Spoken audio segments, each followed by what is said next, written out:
New பேசும் படம் நேயர்களுக்கு வணக்கம், நன்றி. தொடர்ந்து நீங்கள் தந்து வருகின்ற ஆதரவுக்கு, நல்ல ஆதரவுக்கு மிக்க நன்றி. தொடர்ந்து உங்கள் ஆதரவை வேண்டி விரும்பி கேட்டுக்கொள்கிறோம்.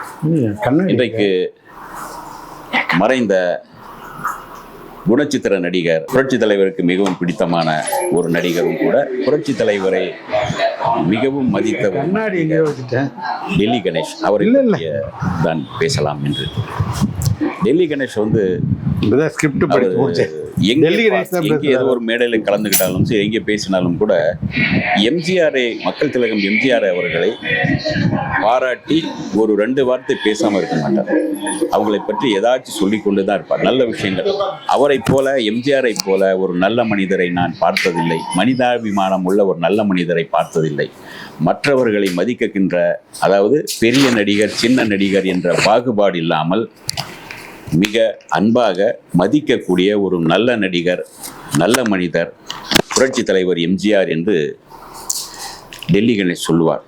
அப்படி அவர் சொல்லுவதற்கு காரணம் அதாவது டெல்லி கணேஷ் வந்து இந்திய இராணுவ விமானப்படையில் பணியாற்றியவர். திருநெல்வேலி மாவட்டத்தில் உள்ள பத்தமடை கிராமத்திற்கு பக்கத்தில் பிறந்தவர். அவர் வந்து டெல்லி கணேஷ் ஆனதே வேறு. அவருடைய பெயர் வந்து எம் கணேஷ் என்பதுதான். அவர் வந்து பல நாடகங்களை டெல்லியிலிருந்து இந்திய இராணுவத்தில் இருந்து பணியாற்றி திரும்பி ஒரு 10 வருடம் பணியாற்றி விட்டு வந்து ஒரு அதாவது உணவு கார்பரேஷனில் வந்து ஒர்க் பண்ண ஆரம்பித்தார், வேலை பார்த்தார். அதுக்கு பிறகு 4-5 அரசு உத்தியோகங்களில் வேலை பார்த்தார். அதுக்கு பிறகு டெல்லியில் வந்து நிறைய நாடகங்களை நடத்தினார். நிறைய நாடகம் இங்கே சென்னையில் இருந்த பல பேருடைய நாடகங்களை நடத்தினார். அந்த நாடகங்களை நடித்து தான் அவர் வளர்ந்தார். அப்படி வளர்ந்து அதே போல் சென்னைக்கு வந்து நாடகங்களில் நடித்து கொண்டிருக்கும் போது பட்டண பிரவேசம் என்கின்ற ஒரு நாடகம் நடந்தது. அந்த நாடகத்தில் இவர் நடித்ததை பாலச்சந்தர் வந்து பார்த்து மிக சிறப்பாக நடித்திருக்கின்றார், அந்த நாடகத்தை அப்படியே படமாக எடுப்போம் என்று தான் அந்த நாடகத்தை படமாக எடுத்தார். அதில் தான் கணேஷ் அறிமுகமானார். அப்போது டெல்லி கணேஷ் என்று இவருக்கு பெயர் வைத்தது ஒரு பாலச்சந்தர் தான். அவர் வந்து நான் எம் கணேசன் என்றே வைத்து கொள்கிறேனே அப்படின்னு சொல்லியிருக்கார் டெல்லி கணேஷ். இல்லை, இங்கே வந்து சினிமாவுக்கு அதெல்லாம் எடுப்படாது, வேற மாதிரி ஒரு பேர் வைக்கணும்னு சொல்லியிருக்காரு. அப்போ வந்து நெல்லை கணேசன் வைங்கன்னு சொல்லியிருக்காரு. நெல்லை கணேஷ் இது என்ன அரசியல்வாதி மாதிரி இருக்கு, நல்லா இல்லை, வேணும்னா நடிகர், அதாவது ஜெமினி கணேசன், சிவாஜி கணேசன் இருக்கு, நீ வந்து டெல்லி கணேஷ், டெல்லியில் வந்து நாடகம் போட்டுட்டு இருந்தல, அதில் டெல்லி கணேசன் வைத்தார். இப்படி தான் அவர் சினிமாவுக்குள் வந்தார். சினிமாவுக்குள் வந்து ஏறக்குறைய ஒரு 400 படங்களில் நடித்தார். 400 படங்களிலும் குணச்சித்திர நடிகராக மிக சிறப்பாக நடித்து பல ரஜினி, கமல் என்று எல்லோருடையும் நடித்திருக்கின்றார். புரட்சி தலைவர் அந்த நேரத்தில் இல்லை, அவர் வந்து அரசியலுக்கு வந்து விட்டார். அதனால் புரட்சி தலைவரோடு சேர்ந்து நடிக்கக்கூடிய பாக்கியம் அவருக்கு கிடைக்கவில்லை என்று அவரே சொல்லியிருக்கின்றார். சரி, விஷயத்துக்கு வருவோம். பசி என்கின்ற ஒரு படத்தில் ரிக்ஷா ஓட்டுகின்ற ஒரு சாதாரண ஸ்லம் ஏரியாவில் ரிக்ஷா ஓட்டுகின்ற ஒரு ரிக்ஷா தொழிலாளியாக நடித்திருந்தார். அந்த படத்தில் நடித்த சோபாவுக்கு ஒரு மத்திய அரசு ஒரு விருது கொடுத்தது.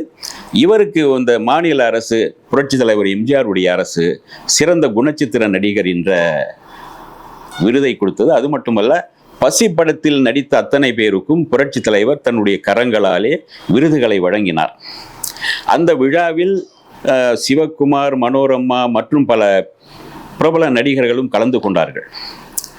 இந்த விழாவில் நிகழ்ந்த ஒரு சம்பவம் தான் டெல்லி கணேஷை மிகவும் பாதித்தது, ஏன் புரட்சி தலைவர் எம்ஜிஆரையும் யோசிக்க வைத்தது.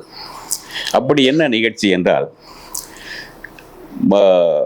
மேடைக்கு மனோரமா வரும்போதும், சிவகுமார் வரும்போதும், மற்ற நாகேஷ் வரும்போதும் அந்த கூட்டத்தில் இருந்த ஃபோட்டோகிராஃபர்கள் நிறைய பேர் கிளிக் செய்தார். 10-15 ஃபோட்டோகிராஃபர் டக்குன்னு சிவகுமார் வந்தப்போ 10-15 பேர் ஃபோட்டோ, மனோரமா வந்தப்போ 10-15 ஃபோட்டோகிராஃபர் எடுத்தார்கள். டெல்லி கணேஷ் வந்தபோது ஒரே ஒரு ஃபோட்டோகிராஃபர் மட்டும்தான் ஃபோட்டோ எடுத்தார். அவர் எடுத்துக்கிட்டு இதை வந்து ஓரமாக உட்கார்ந்துருந்த எம்ஜிஆர் பார்த்துட்டார். என்ன ஒரு பெரிய நடிகர், ஒரு நல்ல நடிகர் தான், அவர் விருது வாங்கியிருக்காரு, அதில் வந்து ஒரே ஒரு ஃபோட்டோகிராஃபர் எடுக்கிறார், மற்றவங்களுக்கெல்லாம் ஒரு பார்ஷாலிட்டியாக ஒரு 10 பேர் 20 பேர் ஃபோட்டோ எடுக்கிறாங்களே அப்படிங்கிறத புரட்சி தலைவர் உணர்ந்து விட்டார். அவர் எப்பவுமே பெரிய நடிகர் சின்ன நடிகர் என்று பாகுபாடு பார்ப்பதில்லை புரட்சி தலைவர், அது உங்களுக்கே தெரியும்.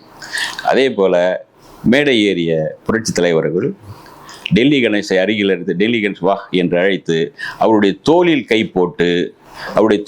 போட்டு இப்போ போட்டோ எடுங்கன்னு சொன்னார். அது மட்டுமல்ல, எப்போதுமே சின்ன நடிகர் பெரிய நடிகர் என்று போட்டோகிராஃபர்கள் பாகுபாடு பார்க்கக்கூடாது, இவரும் நடிகர் தான், சிறந்த நடிகராக தேர்ந்தெடுக்கப்பட்டிருக்கிறார், தயவு செய்து பாராபட்சம் இல்லாமல் எல்லோரும் போட்டோ எடுங்கள் என்றார். அத்தனை பேரும் போட்டோ, ஒரு 10-15 பேர் நின்று போட்டோ எடுத்தாங்க. அந்த ஷீல்டு வாங்கும் போதே உடைய டெல்லி கணேஷுடைய கண்களில் கண்ணீர் கலந்திருக்கும். ஆனால் எவ்வளவு பெரிய மனிதாபிமானம் உள்ள மனிதர் இவர்.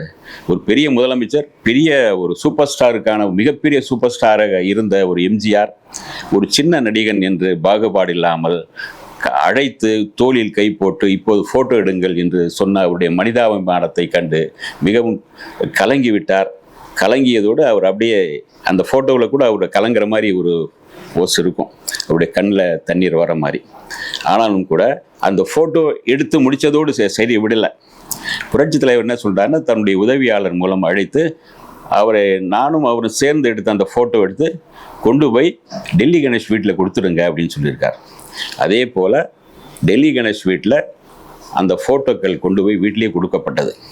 இப்படி ஒரு மனிதரை நான் பார்த்ததே இல்லை, இப்படி ஒரு நடிகரை நான் பார்த்ததே இல்லை, இப்படி ஒரு முதல்வரை நான் பார்த்ததே இல்லை. அந்த அளவுக்கு ஒரு மனிதாபிமானத்தோடு நல்ல அன்போடு நடந்து கொண்டார் எம்ஜிஆர். நான் ஒரு சின்ன நடிகன், சாதாரண நடிகன், ஆனாலும் என் மேல் அந்த அளவுக்கு ஒரு பாசமும் மதிப்பும் கொடுத்து என்னையும் ஒரு பெரிய நடிகனாக அங்கீகரிக்க வைத்தவர் புரட்சி தலைவர் எம்ஜிஆர் தான் என்று அவர் பல மேடைகளில் பல இடங்களில் பதிவு செய்திருக்கிறார். இப்படிப்பட்ட ஒரு நல்ல மனிதர் தான் மறைந்த டெல்லி கணேஷ். அவர் 400க்கும் மேற்பட்ட படங்களில் நடித்திருக்கின்றார். பாலச்சந்தருடைய படங்கள் நிறைய நடித்திருக்கின்றார். அவர் ஏற்றுக்கொண்ட ஒவ்வொரு கதாபாத்திரமும் ஒவ்வொரு தன்மை கொண்டது. மிக சிறப்பாக நடித்திருப்பார். நாயகன், அப்புறம் விஜயகாந்த், ரஜினிகாந்த் கூட நிறைய படங்கள் நடித்திருக்கிறார்.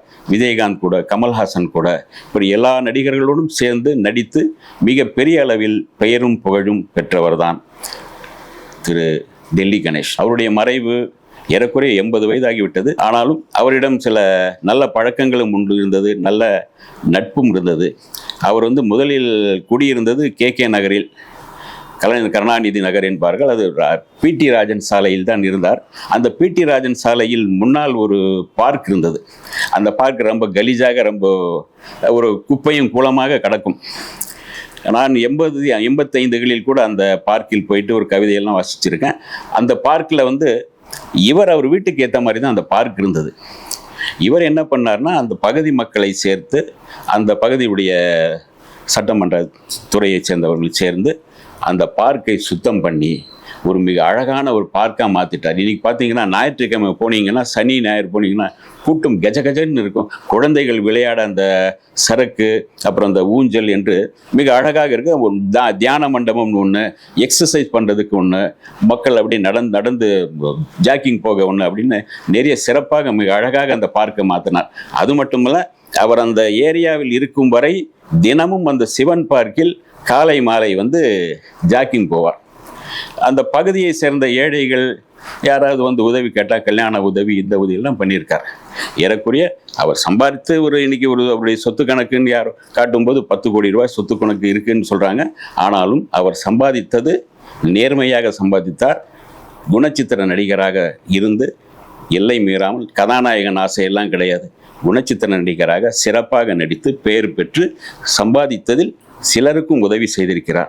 அப்படிப்பட்ட ஒரு நல்ல மனிதரின் மறைவுக்கு நம்முடைய ஆழ்ந்த இரங்கலை தெரிவித்துக் கொள்வோம். இந்த வீடியோ உங்களுக்கு பிடிச்சிருந்தா லைக் பண்ணுங்க, ஷேர் பண்ணுங்க, கமெண்ட் பண்ணுங்க, சப்ஸ்கிரைப் பண்ணுங்க, மறக்காம பெல் ஐகானை கிளிக் பண்ணுங்க.